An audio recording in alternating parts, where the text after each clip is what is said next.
Makanya kemudian lawan Cina ada ekses dari situasi itu. Ada ekses. Ada infonya ada pemain yang nggak mau main. Mau balik bahkan. Lalu band captain dipindahin ke Asnawi.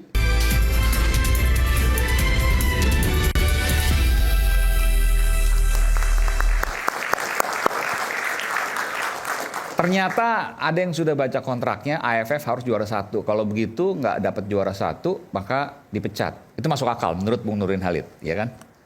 Jadi tadi saya katakan bahwa kalau dasarnya adalah kontrak dengan target tertinggi, Iya, itu berarti iya. PSSI profesional. Oke. Tapi menurut saya bukan cuma itu. Enggak, pertanyaan begini, kenapa kemudian itu tidak dikomunikasikan? Itu yang jadi pertanyaan kan? Nah, saya ke Bung Toel dulu. Betul nggak kontraknya seperti itu, juara 1 AFF? Dan kenapa tidak dikomunikasikan secara lengkap? Seakan-akan saya lihat kontraknya. Oh. Mungkin hanya mendengar bocorannya. Oke, ya nggak apa-apa. Tapi langsung ya, mendengar bocorannya langsung kan waktu itu ya? Iya dong, langsung waktu itu. Ini buka aja supaya publik. Buka aja. Ya artinya targetnya kan juara. 1. Cuma dikomunikasikan kan dengan bahasa hasil terbaik. Tapi belakangan kan ketum bilangnya semifinal. Jadi sebetulnya kalau dari sisi organisasi, kenapa nunjuk Pak Nurdin karena pernah di PSSI, toleransinya tinggi. Toleransinya tinggi. Tidak dalam explicit statement yang kuat gitu loh. Karena sebetulnya kan terakhir ketum bilang semifinal kan. Maksudnya gini loh. Yang milih pemain pelatih. Siapa aja silahkan.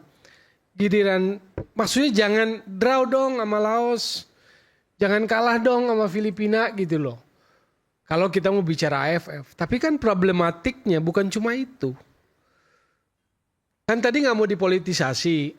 Jadi kalau kita nggak mau politisasi, AFF itu kalau dalam konteks Indonesia, Asia Tenggara, AFF dan SEA Games, sebetulnya Exco kalau dalam sudut pandang saya, nggak usah banyak diskusi, ya harus juara targetnya.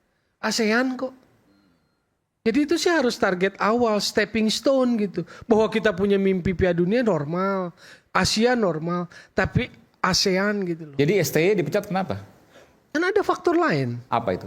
Dinamika yang kompleks kalau bahasa ketum. Apa itu misalnya?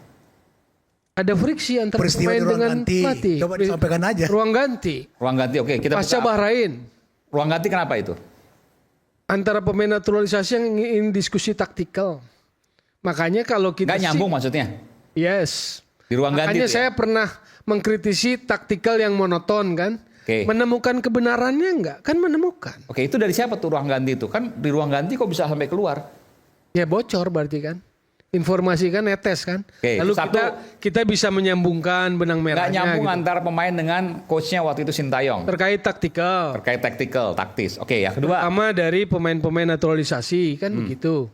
Kedua soal bahasa, Bahasa. komunikasi, kultur. Tapi semua pemain kan belum tentu bisa bahasa Inggris ya. Kalau yang naturalisasi mungkin bisa. Tapi yang enggak kan belum tentu juga bisa lancar. Artinya kendala bahasa bukan Saya jadi kasih hal yang- contoh ya. Di area teknikal pelatih di pertandingan, kalau dia mengamati pertandingan lalu secara spontan ingin mengoreksi ataupun memberikan sebuah arahan, dia kan akan spontan. Ya. Pertanyaan saya, dia ngomong pakai bahasa apa? Kan 9 naturalisasi ini ya. Ya, ya. 2 lokal. Kalau lihat komposisi terakhir. 2 lokalnya kan Rizky Ridho dengan Marcelino, Rizky Ridho dengan Witan misalnya kan begitu. Dia mau teriak pakai bahasa apa? Panggil dulu penterjemah. Ini technical praktis. Jadi selama bertahun-tahun ini nggak nyambung gitu. Bukan nggak nyambung. Ada situasi yang kemudian begitu naturalisasi datang, ada situasi. Saya Dan menyambung ya, itu betul. makin puncaknya ketika pasca Bahrain gitu loh. Saya menyambut sebagai sebuah pengalaman. Yang komunikasi ini kaitannya juga dengan taktik. Sebentar, nanti saya kesana. Itu yang kedua. Ada lagi yang ketiga? Makanya kemudian lawan Cina ada ekses dari situasi itu. Ada ekses. Ada infonya ada pemain yang nggak mau main. Mau balik bahkan. Lalu band captain dipindahin ke Asnawi. Kan begitu. Lalu soal taktikal dan sebagainya. Makanya waktu lawan Jepang kalau teman-teman cukup cermat mengamati. Ada satu kalimat dari ketum Erick Thohir yang marah di ruang ganti. Turunkan egonya Iya, masing-masing. iya. Itu sempat viral Itu tuh. kaitannya di situ. Apa yang terjadi di Bahrain dan Cina salah satunya? Eliano Reinders. Ini problem besar. Saya waktu itu menyebutnya bom waktu. Ada Ibnu kalau nggak salah di acara ya, di talk show juga. Dia dinaturalisasi. Proses naturalisasi kan kita tahu prinsipnya bahwa pemain itu di atas rata-rata, dianggap begitu kan, maka dia dinaturalisasi kan begitu. Siapa yang approve, yang memberikan sebuah approvement, pelatih kan. Lalu kemudian pasca Bahrain dan Cina ada kalimat bahwa dia dari Sinteyong dia tidak layak masuk skuad timnas. Loh itu kan menimbulkan pertanyaan hebat dong. Yang meminta proses naturalisasi itu siapa? Kan gitu. Yang kedua, ketika pemain sudah dinaturalisasi lalu tidak dipakai, itu kemana prinsip sepak bolanya tadi bahwa dia di atas rata-rata kualitasnya?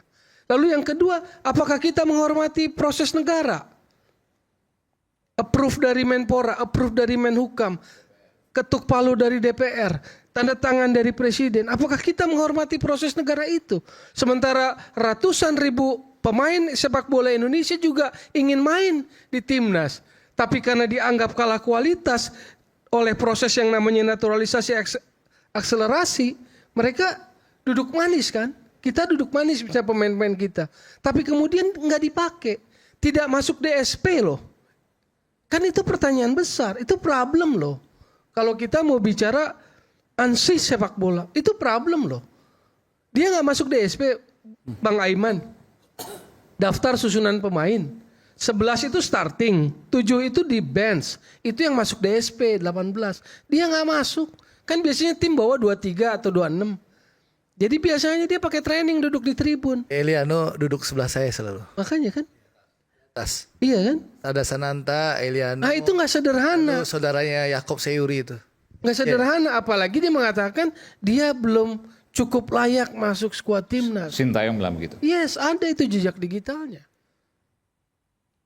Itu problematika gitu loh. Tapi apakah kemarin waktu pergantian itu problematika itu diangkat? Menurut saya itu kesantunan organisasi aja nggak mau ungkap kan? Kan itu. Oke. Ada yang menambahkan, Bung Nurdin? Ya. Jadi zaman saya ya sebagai sebuah kelamaan bahwa setiap budaya pertandingan pelatih itu dia memang punya prinsip. Itu kita harus akui dan kita tidak bisa intervensi itu. Tapi prinsip itu tidak boleh kaku. Ya. Misalnya gini, zaman saya dulu termasuk waktu saya menjadi manajer dan saya berhasil loh. Tapi tadi 18 orang. Dengar dulu, jangan dipotong dulu. Ya. Masalah itu. Jadi setiap pelatih itu pasti sudah mengatur strategi dan taktik. Apakah dia 4-3-3, 4-5-1 atau 5-4-1 dan sebagainya, 4-4-1, 4-4-2 dan sebagainya. Nah setelah itu kemudian ada namanya manajer meeting dulu. Sekarang mungkin technical meeting. Maka dia menjelaskan kepada pemain. Ini menghadapi ini maka ya strateginya nih. Polanya ini gitu. Nah pada saat itu Sintayong yang tidak bisa bahasa Indonesia, tidak bisa bahasa Inggris, itu masih bisa menggunakan penterjemah. Tapi ketika pertandingan di lapangan, dia strateginya yang sudah disampaikan waktu manajer meeting tidak berjalan. Dia ingin merubah atau dia ingin memperkuat itu. Komunikasi ini sudah terlambat. Gol tercipta. Itu yang dimaksud tadi, salah satunya. Jadi dalam kondisi darurat susah tuh untuk komunikasi. Susah sekali. Coba harus panggil dulu orang Koreanya yang bisa bahasa Inggris.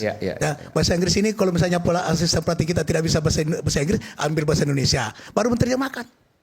2 penerjemah dalam waktu dia harus mengambil keputusan hitung detik. Gol tercipta. Misalnya seperti itu. Jadi faktor komunikasi ini handicap yang sangat tinggi ketika pertandingan berlangsung. Kalau sebelum bertanding bisa. Yang kedua adalah seorang pelatih harus paham culture sepak bola sebuah negara. Nah saya melihat hari ini, membaca hari ini langkah awal dari Patrick ini bagus. Dia ingin mengetahui culture sepak bola Indonesia dengan cara dia mendatangi direktur teknik Indra Safri ke lapangan, bertemu Bima Sakti. Soan? Bukan soan, dia ingin tahu. Dia ingin tahu tentang culture sepak bola Indonesia, pasti ada diskusi. Dia tanya itu. Nah sehingga keluar pernyataan Patrick kalau nggak salah, bahwa dia mengatakan timnas Indonesia dari pemain Indonesia adalah merupakan tulang punggung timnas. Dia tidak mengatakan naturalisasi. Itu berarti dia ingin memahami culture. Dan seorang pelatih harus paham tentang culture sebuah negara. Sepak bola sebuah negara. Jadi bahasa dan culture-nya Kluivert udah benar untuk tahap pertama langkah nih. awal, ini langkah yang bagus. Tapi itu kemudian dia bisa, ingin mengamati, ini pertandingan. Tapi itu bisa terjadi karena kan yang kita hadapi taktikal nih. Yang tadi kan strategis. Setuju ya. Semua harus diperbaiki dalam konteks federasi kan, wasit yang mimpin PON kemarin masih begitu. Tapi sebentar. Nah, maksud saya banyak hal. Asprof di DKI misalnya. Tapi poin saya tadi, pemain lokal adalah tulang punggung timnas ngelawan Australia sama Bahrain bisa dipraktekkan gitu Bisa, dia bisa menggabungkan antara pemain naturalisasi dengan pemain kita. di melawan Australia dan Bisa. Bahrain. Ya, misalnya kita 4 pemain, 7 naturalisasi. Oke. Kalau sekarang kan hanya 8-3 paling banyak kan? Atau 5 di kita. Jadi- Jadi gini Bung Pendi, 92 kadang-kadang 83. 83. Jadi nanti target kita 74. sebenarnya gini, kalau membaca, Ya. tadi dikatakan blueprint. Sejak saya jadi ketua PSSI, 2007 saya sudah canangkan blueprint visi 2020 PSSI. Industri bola menuju Oh pentas iya liga. iya iya. Ada bukunya itu. Ada bukunya. Dan itu yang berjalan sekarang. Iya.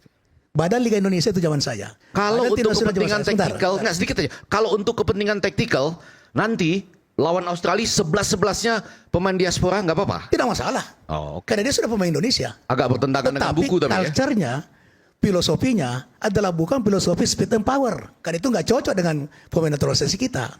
Tapi kalau dia menggabungkan antara speed and power dengan total football, Ya. bisa kita menang lawan Australia. Kita harus optimis. Sepak bola itu di samping teknikal ada faktor luck. Ketika melawan Australia, Oh itu pasti.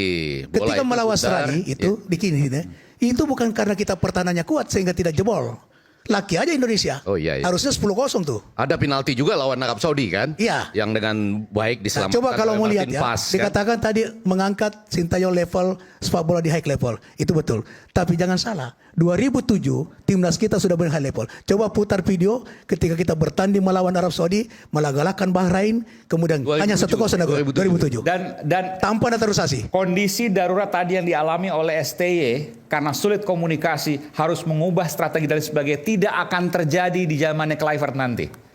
Ya, saya kira tidak akan terjadi karena Tidak akan dia, terjadi. Karena kenapa? Nanti kita akan bahas. Saya nanti akan bicara soal ke Bung Pange apa yang kemudian disampaikan tadi antara Bung Toel dan Bung Nurdin Halid. Sesaat lagi isu hangat kadang bikin berat, apalagi kalau kita tidak bisa mencerna dengan cermat. Jangan lupa secangkir kopi hangat yang nikmat untuk menemani kebersamaan dalam program Rakyat Bersuara bersama saya, Aiman Wicaksono. Tadi betul-betul bilang,